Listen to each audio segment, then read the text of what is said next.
একটু বিস্কুট বা কেক দে ভাই, আমি খাবো। জনপ্রিয় অভিনেতা মোশাররফ করিম গত বছরের মে মাসে মুক্তিপ্রাপ্ত সিরিজ বুহেমিয়ান ঘোড়া তে সাদিয়া আরমান এবং মোশাররফ করিম একসাথে অভিনয় করেছেন। অমিতাভ রেজা চৌধুরী পরিচালিত এই সিরিজে মোশাররফ করিমের ৮জন স্ত্রীর একজন হিসাবে সাদিয়া আরমান অভিনয় করেছেন।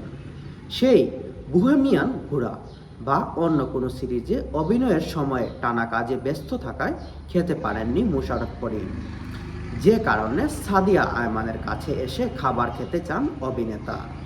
সেই স্মৃতিচারণ করে ছোট্ট পর্দার জনপ্রিয় অভিনেত্রী সাদিয়া আরমান সম্প্রতি বলেছেন, তো আমরা কেউই এমনভাবে মানে যাই পাচ্ছি বিস্কুট বা কেক কফি এভাবেই খেয়ে খেয়ে আমরা সিন করছি।